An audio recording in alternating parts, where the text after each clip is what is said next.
Hello and welcome to This Explainer. Today we're jumping right into a really detailed institutional-level review of recent global macroeconomic developments.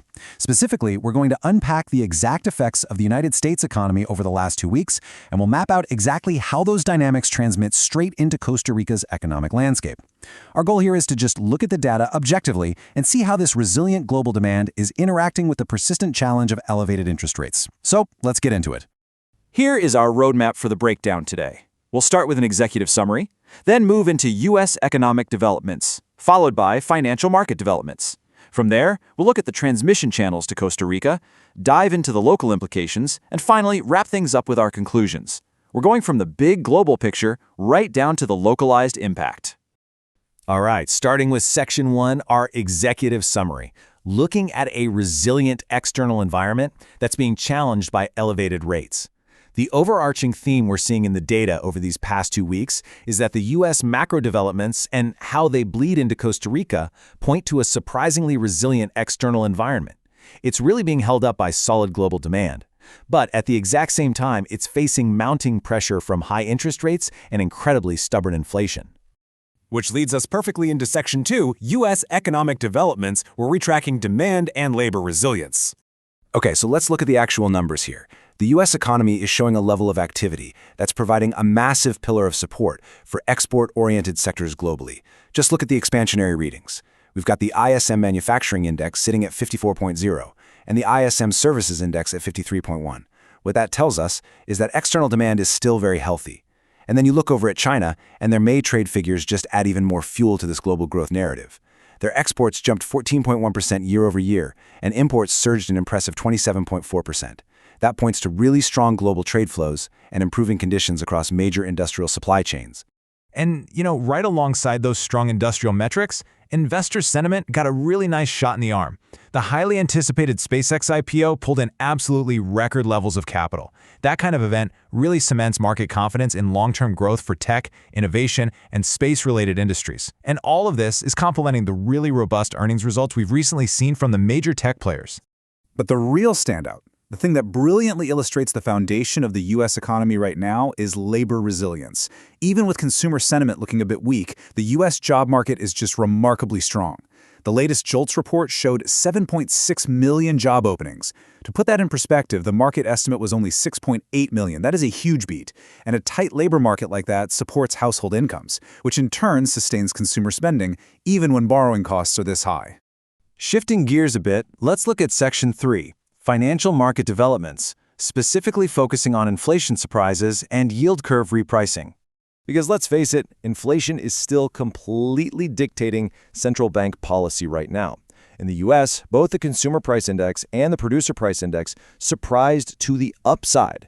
So the concern that inflation is going to stick around longer than anyone initially thought, that's very real. At the same time, across the pond, the European Central Bank just raised its deposit rate by 25 basis points. We are seeing a very coordinated, broader global trend moving firmly toward tighter monetary conditions. Now, what's really fascinating is how the bond market reacted to that sticky inflation data.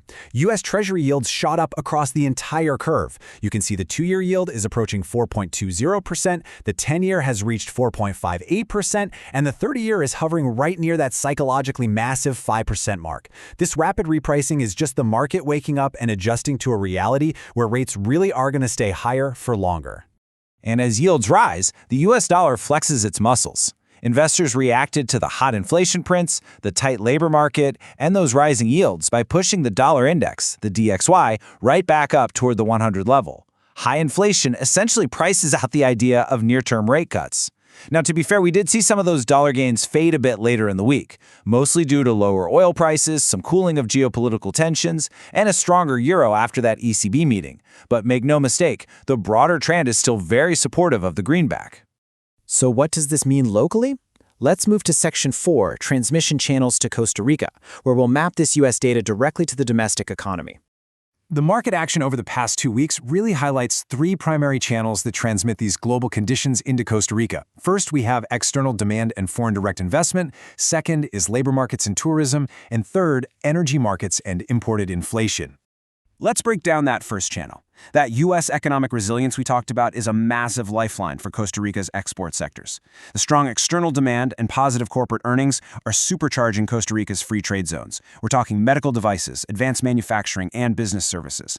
On top of that, this environment keeps foreign direct investment flowing and encourages multinationals that are already in the country to keep reinvesting. It keeps Costa Rica firmly plugged into those global value chains. For the second channel, it's all about how labor markets connect to tourism. Think about it. A tight U.S. labor market with 7.6 million job openings means stable paychecks. When Americans feel secure in their jobs, outbound travel demand stays strong. That directly translates into tourist arrivals in Costa Rica, which sustains local employment and brings in crucial foreign exchange earnings, especially for the coastal and rural communities. The third channel is a bit of a headwind, and that's the energy market. This remains one of the most significant external risks for Costa Rica. We've got WTI crude trading above $90 a barrel right now. Sure, markets seem hesitant to push it much higher because of a potential nuclear deal with Iran and some easing geopolitical stress, but $90 is still 20 to 25% above the old $70 equilibrium we used to see. For Costa Rica, that's a direct hit. It means higher import costs for fuels and transportation, which drives up domestic inflation and eats into everyday household purchasing power. This brings us to Section 5, Implications for Costa Rica. This is really about the battle of fundamentals playing out right now in the foreign exchange market. Right out of the gate, we have to acknowledge that these higher-for-longer international interest rates seriously tie the hands of the Central Bank of Costa Rica, or the BCCR. As long as global inflation risks are running hot, the BCCR has very limited flexibility.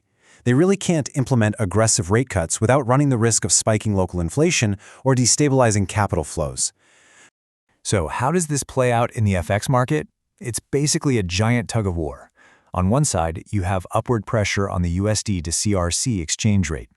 Elevated global rates and rising treasury yields make U.S. assets more attractive, strengthening the dollar. But pulling hard on the other side is the downward pressure from all those dollars flooding into Costa Rica, thanks to strong tourism, free trade zone exports, and foreign direct investment. That domestic supply keeps pushing for an appreciation of the colón. Let's tie it all together in Section 6, Conclusions, looking at exchange rate stability and why we're seeing limited intervention. So, who's winning the tug-of-war? Well, to date, the domestic supply of foreign currency has been the dominant force. The base case scenario we're seeing in the data points to the exchange rate remaining broadly range-bound for the next few months. As the analysis notes, there is ample dollar liquidity within the Costa Rican economy, and that has outweighed the external financial pressures. It's allowing the exchange rate to hover right near historically strong levels for the colón. Because those foreign exchange inflows are so robust, they are successfully counterbalancing the elevated U.S. interest rates and the structurally stronger dollar. And this is exactly why the central bank hasn't had to step in much. Their intervention in the FX market has been super limited lately, simply because market conditions have balanced themselves out quite naturally. So, as we look ahead, we are left with a very important question. What forces could lead to an appreciation of the Costa Rican colón, and when? This analysis was prepared by Julio Espinoza.